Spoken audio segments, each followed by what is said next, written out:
Thank you, Rick, for that beautiful song. Well, my friends, it's been quite the sabbatical. I began my sabbatical with COVID and ended with 2 broken feet. And I had many, many, many adventures in between. In fact, some of you approached me before I left and expressed hope that I would come back with some good material. Remember that, Don? Well, I'm happy to say that I have about 12 sermon outlines and more lessons learned that you could fit into 4 years rather than 4 months. But today we're going to be honoring the incredible gifts of our musicians in our congregation and the way that music transports us into a world of love. So I'm only just going to give you the briefest outline, but promise in-depth stories and so many lessons over the next few months. So you've got to keep coming if you want to know what happened. My pilgrimage to wholeness, which is what I maybe foolishly called it before I left, because it ironically involved a lot of brokenness, began with multiple cancellations of plans that I'd made. I was supposed to start with a silent retreat on January 1st, but the road to the monastery was washed away in our first atmospheric river the night before. And then 4 days later, I was due to go away with my family, only to be diagnosed with COVID that morning, exactly 10 days before my travels were to begin. And then the first plan that actually came to fruition in mid-January was an expedition to Buenos Aires, Argentina, to do intensive tango study. And yes, I got the shoes, and I don't know when I'm going to be able to wear them again. And I'm going to share much more about those adventures in June during our month of creativity. From Argentina, I went on briefly to the UK to connect with my mother and friends. And there I met a half-English, half-German author who wrote a book that profoundly inspired me called In My Grandfather's Shadow. And inspired by her writings about German-English heritage, I continued on to Germany for the month of February to do an ancestral healing discovery journey. Because I'm actually 100% German by blood. And Germany was really thought-provoking, intense, and painful as I learned about my German heritage and what life was like in that country over the last 200 years. And after visiting countless museums and talking to many people and going to 2 concentration camps, I was ready to continue my journey on to France in March, to the famous monastery of Thésée. And gathering multiple times a day with these ecumenical chanting monks in Thésée, I was bathed in music and singing for 3 days. And I'll share more on that in June as well.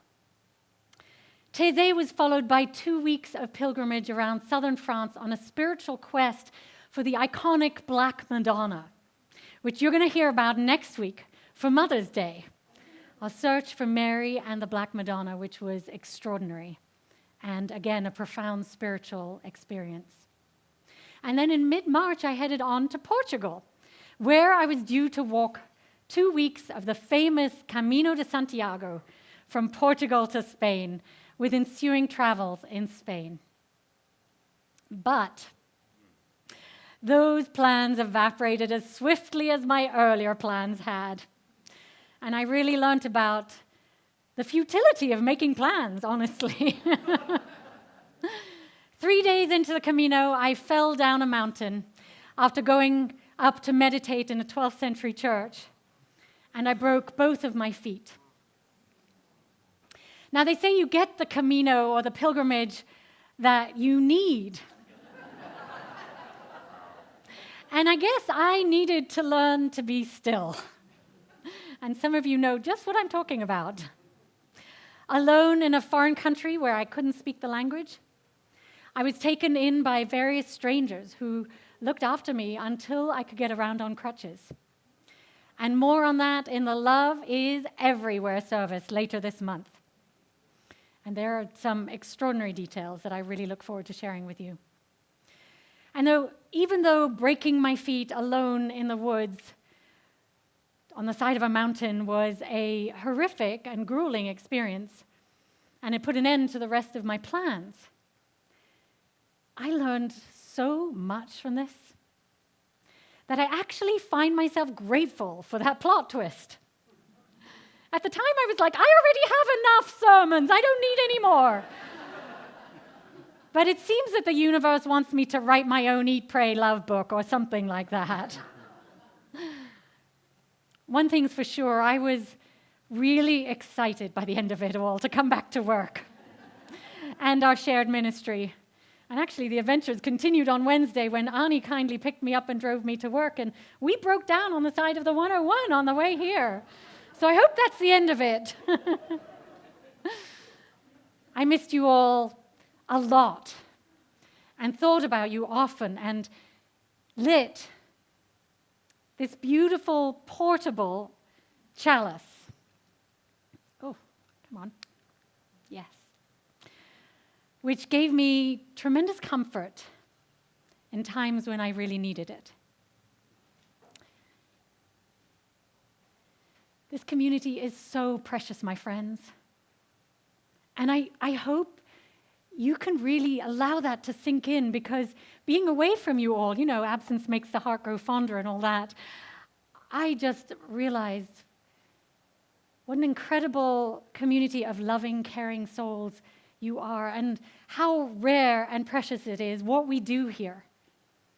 And I was telling people all over the world what a stand we are for love and compassion through our community, for service and justice and making the world kinder, which is absolutely countercultural at this time.